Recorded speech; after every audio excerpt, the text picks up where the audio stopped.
지금은 저렇게 있을지 모르지만 나중에는 부사지고 짜우러질 것이다. 예, 다 부서지고 돌 위에 돌 하나도 남지 않게 될 것이다. 이렇게 말씀을 하십니다. 광고 있다면 그러니까 이제 우리가 추구하는 교회가 그냥 눈에 보이는 건물만을 추구하는 교회가 아니라는 것, 여기에 의미가 담겨있기도 하고요.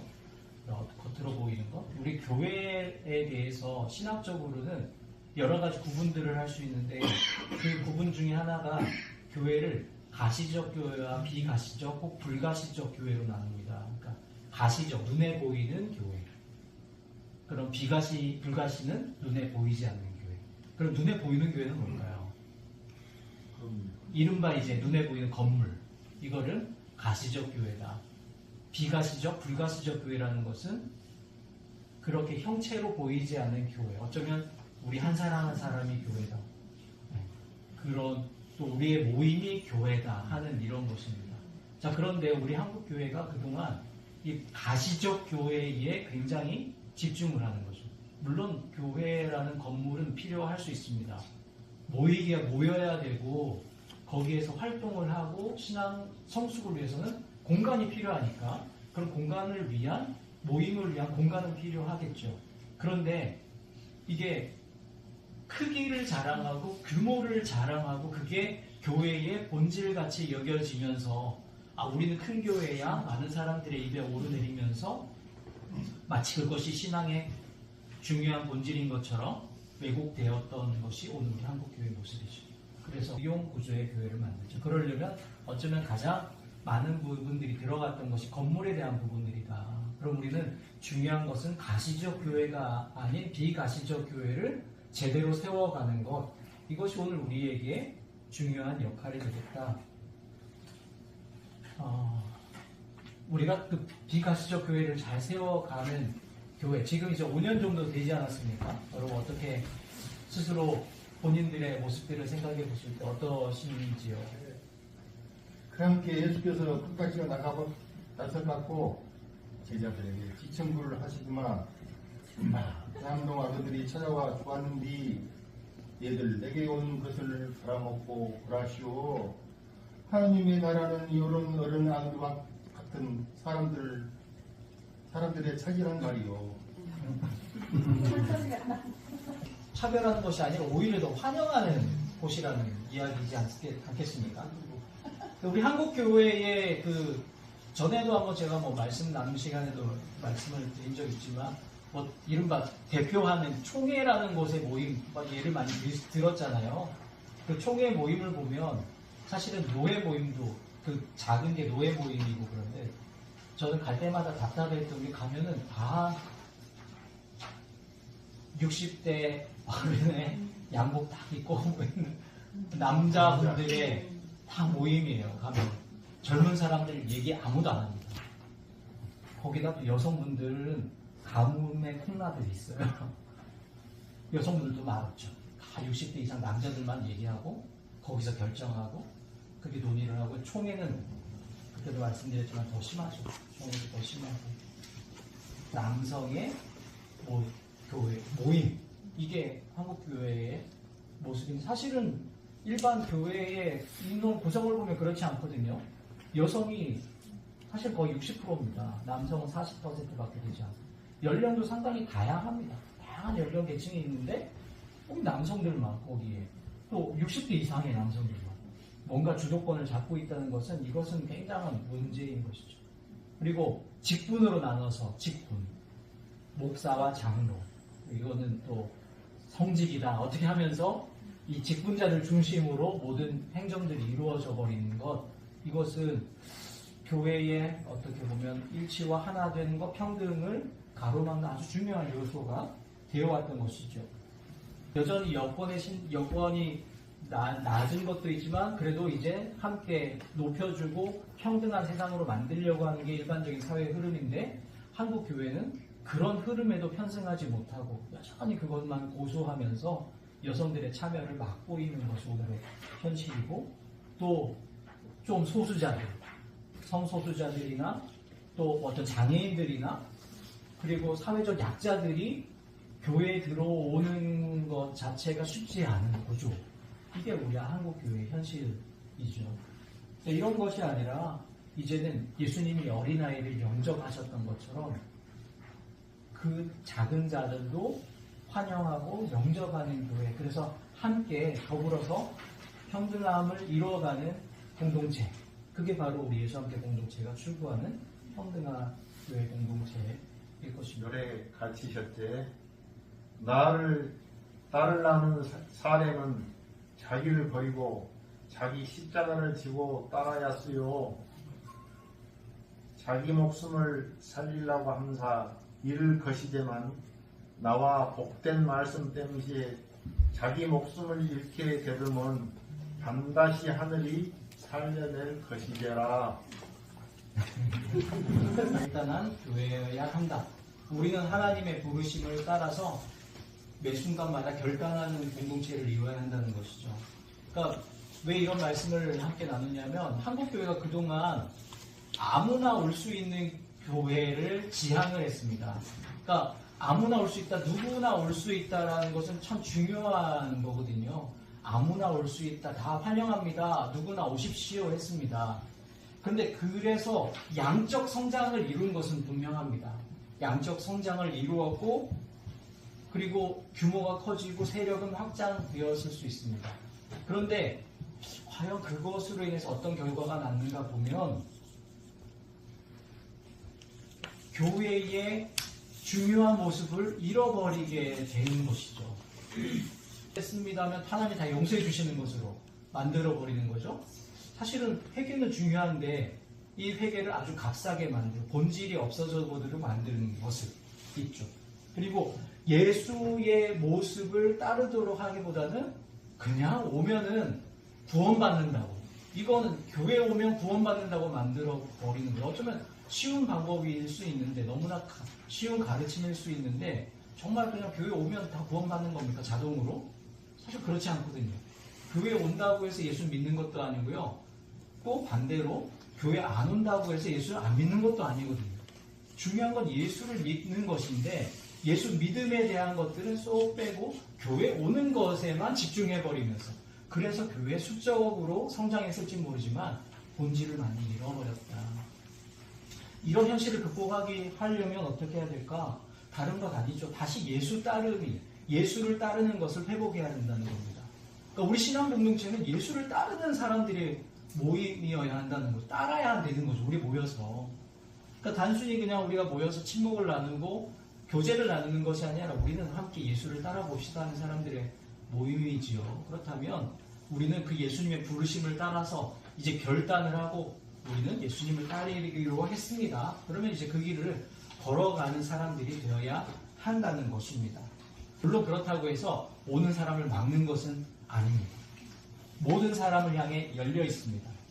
이 모든 사람을 향해 열려 있다는 것은 차별을 하지 않는다는 의미죠. 하나님의 사랑에 차별이 없잖아요. 모든 사람을 향해 열려 있습니다. 하지만 함께 우리가 정말 제대로 된 신앙 공동체를 이룬다면 우리 함께 예수님을 따라갑시다라는 것을 계속 함께 이야기하면서 함께 그 길을 걸어가야 하는 공동체, 부르심을 따라서 결단한 공동체가 돼야 한다는 40번째 주제에서 이야기하고 있습니다. 모르시잖아요. 나를 누구라고 생각하느냐, 예수에 대해서 정말 알고 있느냐라는 질문처럼 들립니다. 그러니까 우리가 정말 믿고 따르는 분은 예수라는 것은 우리는 부인할 수 없습니다. 분명합니다. 예수가 어떤 분인가, 그래서 우리가 알아야 되는 것이겠죠. 근데 우리가 그동안의 어떤 교회의 역사, 2000년 역사를 보면은 예수에 대해서 바르게 알고 믿고 하기 위해서 만들어진 것들이 교리라는 것들입니다. 세웠던 것들. 그래서 교리는 요즘에도 뭐 이단이 굉장한 문제들이 되지만 그런 이단들을 구별해내는 거죠. 어쩌면 정통과 이단을 구분할 수 있는 것이 교리의 역할입니다. 그것을 위해서 교리를 분명히 세웠습니다. 중요한 역할들을 했습니다. 그런데 여러분, 이렇게 중요한 역할들을 했지만 교리가 과연 정말 예수님의 모든 것을 다 담고 있다고 생각을 하십니까? 교리만 알면 우리가 예수님을 제대로 믿을 수 있을까요? 알 수 있을까요? 여기가 이제 문제라는 겁니다. 근데 우리는 교리는 굉장히 소중하지만 교리에만 빠져 있어서는 사실은 참된 예수의 모습을 발견하기가 어렵다. 왜냐하면 교리라는 것도요, 역사적 맥락이 있고 사회적, 문화적 맥락이 다 있습니다. 그 교리가 세워지고 만들어진 배경들이 다 있는 것이죠. 그런데 시대와 역사와 문화는 계속 변해갑니다. 그렇다면 사실은 교리라는 것도 변할 수 있는 것이죠. 교리는 변할 수 있는 것이라고 한다면 어떤 한 교리를 절대적인 가치로 만들어버리면 거기에서 문제가 생길 수 있다는 것. 적인 신앙이 아니라 참 예수가 어떤 분인지를 알고 오늘 말씀처럼 당신들은 나를 누구라고 하십니까? 예수님께서 물어보셨을 때 예수는 이런 분입니다. 나의 신앙의 고백이 되어야 되겠죠. 나의 고백이 될 수 있도록 예수가 어떤 분인지를 알아야 된다는 겁니다. 이것을 이제 역사적 예수다 이렇게 표현을 합니다. 역사적 예수라는 것은 실제로 이 땅에 오셔서 살아가셨던 예수의 모습을 함께 찾아가자. 그것을 이제 역사적 예수라고 표현을 합니다. 그 예수님이 어떤 분이신지. 그래서 우리가 그분을 배우고 보고 그분을 따라가도록 하는 것. 오늘 우리에게 굉장히 주어진 중요한 모습일 것입니다. 역사적 예수를 함께 생각하고 찾아가고 그러기 위해서는 우리가 그동안 가지고 있었던 교리라는 것들은 하나 둘씩 좀 뛰어넘으면서 물론 다 버릴 필요 없습니다. 그것을 이해하고 하지만 교리에만 머무는 것이 아니라 참 예수를 찾아가고 따라가는 우리 예수 함께 공동체가 되기를 소망합니다. 예수께서 나한테 말씀하셨지. 우리가 딴 동네로 가십시다들. 거기서도 복음을 전해야지라. 나는 여러 일을 하려고 세상에 온 사람이되라 그러시는 바. 이에 온 갈릴리에 두루두루 다니면서 여러 회당에서 전도하시고 또 부신들을 쫓아내시되 예수께서는 입소리를 벌새 듣마 말씀을 하셨제. 예 말이요 성님 동상님들 이제부터 온 천하에 다니면서 몽졸이 만나는 사람들마다 그간 알게 드린 복음을 전하였었어. 말씀을 지금 두 구절을 했는데요. 마가복음이 1장에서 16장까지 있는데 어쩌면 1장에 있는 말씀과 마지막 16장의 끝에 마무리하시면서 하신 말씀들 제가 두 개를 골라보았습니다. 여기서 공통적으로 나오는 것은 우리가 이른바 복음을 전하는 것입니다. 복음을 전하는 것. 이것이 예수님께서 하시는 거예요. 복음을 전해야지라. 거기서도 복음을 전해야지. 그러면서 예수님이 하신 게 뭐냐면 여기 39절, 1장 39절에 보면은 갈릴리에 두루두루 댕기면서 여러 회당에서 전도하시고 또 귀신들을 쫓아냈지. 귀신들을 쫓아냈다라는 것. 이거는 귀신이라는 것은 뭐 어떤 영적인 세력을 아무리 퇴마했다 이런 개념이라기보다는요. 그 당시에는 모든 것을 억누르고 있는 것들은 다 귀신의 역할이라고 봤거든요. 거기서부터 해방시켰다는 겁니다. 모든 눌려있는 것들로부터 다 벗어나게 만들어주시는 분이 예수님. 다니시면서, 곳곳을 다니시면서 그걸 하셨고, 이게 바로 복음을 전하시는 겁니다. 예수를 전한다는 것은 예수의 이름을 전해가지고 당신 예수 믿어. 이게 아니라 사실은 예수님이 하신 것들을 전하는 겁니다. 예수님 오셔서 병자들을 고치셨어요.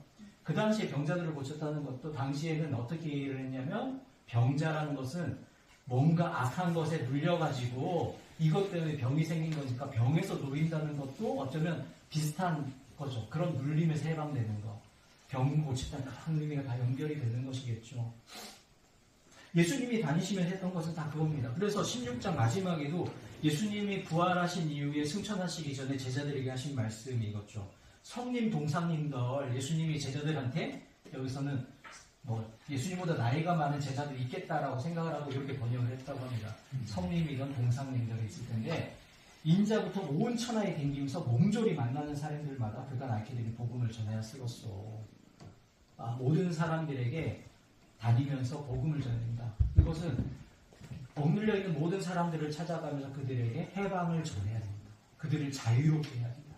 그들의 모든 누르고 있는 것들에서 벗어날 수 있도록 해야 되는 게 우리에게 주어진 역할이고 여러분들이 그 일을 했으면 좋겠어. 이렇게 하신 거죠. 이게 어쩌면 오늘 우리에게 주신 말씀이기도 합니다.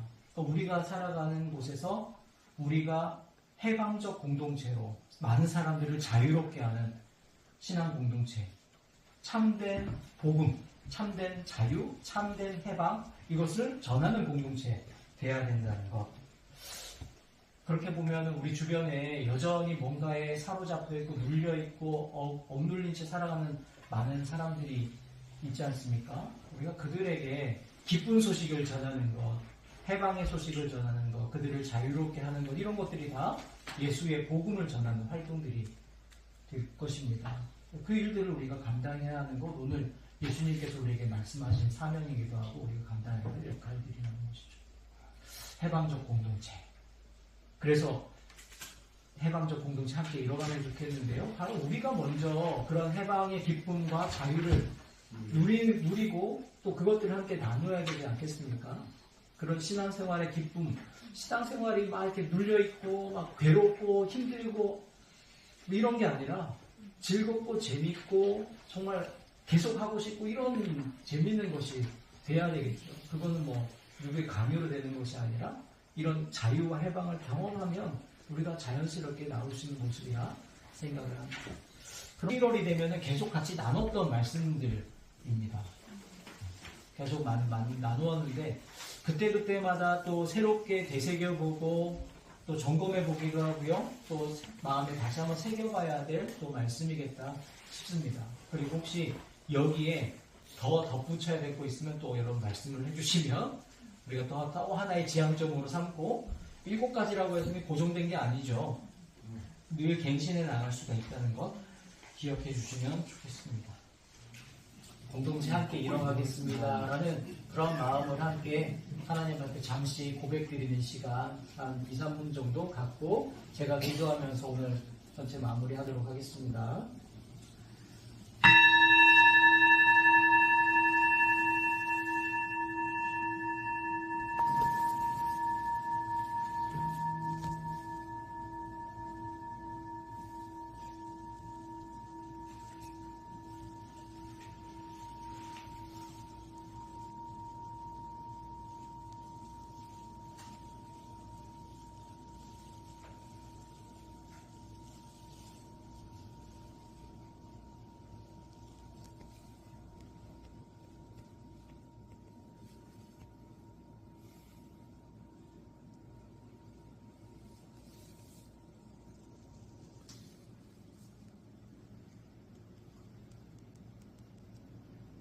하나님, 우리 예수함께 공동체 가족들이 1박 2일의 짧은 시간 이곳에서 함께 웃고 또 함께 대화하며 함께 즐거운 시간을 보낼 수 있게 해주셔서 참 감사합니다.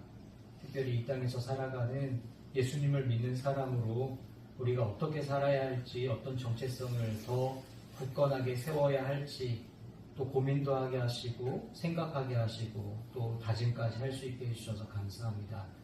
주님, 우리가 바라고 원하는 것이 있습니다. 우리가 더 주님을 알아가는 것, 주님을 닮아가는 것, 주님과 함께 살아가는 것입니다. 그렇게 살 수 있도록 주님 우리와 함께 해주시고 우리 동료들과 우리 가족들과 우리 모든 지체들과 우리 자매 형제들과 함께 그 믿음의 길을 기쁘고 즐겁게 걸어갈 수 있도록 우리 예수 함께 공동체 모든 가족들 가운데 함께 해주십시오. 이 자리에 함께한 우리 한 분 한 분 또 사랑의 섬김으로 섬겨주신 그 귀한 손길들 기억해 주시고 또 이 자리에 너무나 오고 싶지만 함께하지 못한 우리 지체들도 있습니다. 그들도 주님 지켜주셔서 우리 모든 예수 함께 공동체 가족들이 있는 그곳에서 하나님의 사람답게 아름답게 살아가는 믿음의 사람들 되도록 주님들 함께하여 주시고 인도하여 주십시오. 이제 순천으로 또 각자의 삶의 자리로 돌아가고자 합니다. 주님, 안전하게 돌아가고 또 다음 만날 때까지 하나님의 평안한 가운데 우리 모두를 지켜주시고 인도해 주옵소서. 감사드리며 예수님의 이름으로 기도드립니다. 아멘.